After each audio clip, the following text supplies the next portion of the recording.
Al-Habib Ali bin Abdurrahman Al-Habsyi Kuitang, beliau yang memfatwakan ketika tanggal 17 Agustus Soekarno membacakan teks proklamasi mendeklarasi daripada kemerdekaan Indonesia. Beliau diriwayatkan beliau berkata, ana fil auliya ka Muhammad fil anbiya.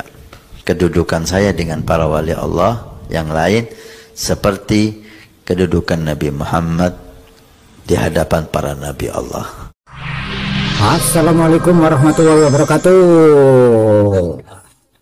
Ketemu kembali dengan Titos Minoritas.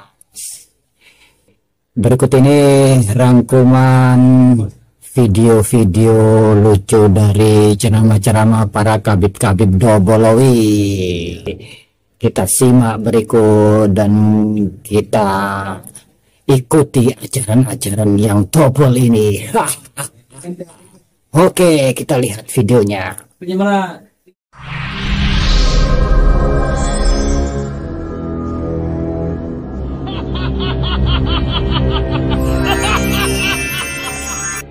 Habib Umar Al-Hamid bin Jindan, kita orang bin Hafid, Habib Umar bin Hafid, kemudian Al-Muhdhar, Habib Soleh Tanggul Al-Hamid, ya, kemudian Habib Muhammad bin Ahmad Al-Muhdhar. Itu keturunan Al-Imam Syekh Habib Bakar bin Salim. Punya anak 13 jadi wali semua.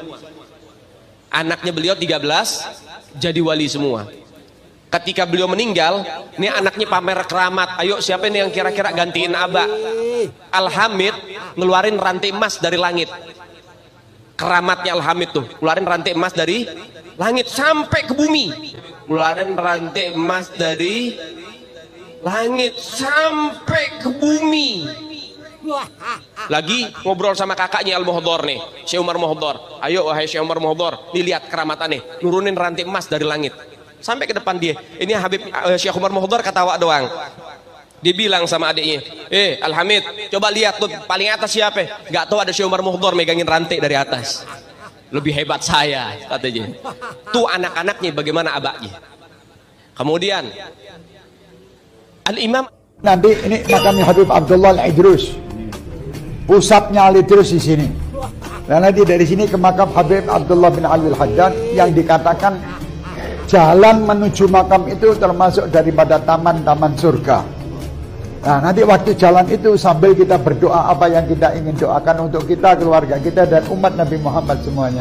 Al-Habib Ali bin Abdurrahman Al-Habsyi Kuitang, beliau yang memfatwakan ketika tanggal 17 Agustus Soekarno membacakan teks proklamasi mendeklarasi daripada kemerdekaan Indonesia. Beliau di hari Jumat itu, ba'da Jumat beliau fatwakan. Sekarang saya fatwakan setiap tanggal 17 Agustus wajib pasang bendera merah putih di rumah-rumah kalian. Siapa yang nyuruh? Itu fatwa Habib Ali bin Abdurrahman Al-Habsyi Kuitang.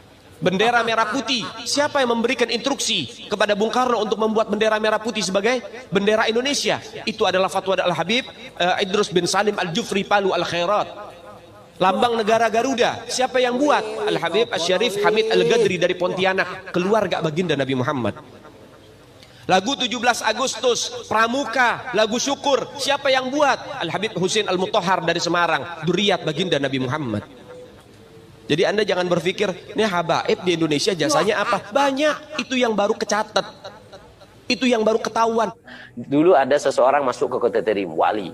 Masuk ke kota Terim, yang namanya wali, subhanallah, Allah berikan keagungan daripada karomah mereka. Sampai memberhentikan matahari. Matahari itu dibuat berhenti. Agak lama asarnya.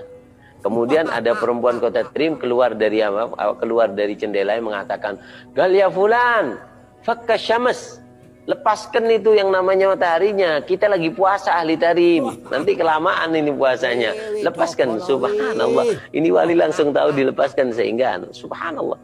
Peranan para habaib ini luar biasa, saudara. Jangan dipandang remeh, jangan dipandang sepele. Hati-hati. Mereka itu anak cucu Nabi Muhammad.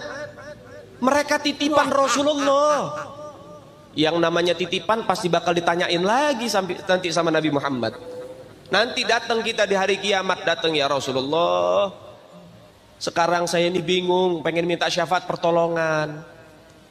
Nabi tanya, baik wahai umatku, saya kasih kamu pertolongan, tapi saya ingin tanya dulu, amanat saya dijaga enggak? Titipan saya dijaga enggak? Apa itu ya Rasulullah? Apa Nabi bilang dalam hadis? Taraktukum tsaqalain, kitabullah wa itrati. Saya tinggalkan dua pusaka, yaitu apa? Al-Quran dan juga anak keturunanku. Idza tamassaktum bihima, kalau kamu pegangi keduanya dengan sebenar-benarnya, kamu tidak akan pernah sesat selama-lamanya.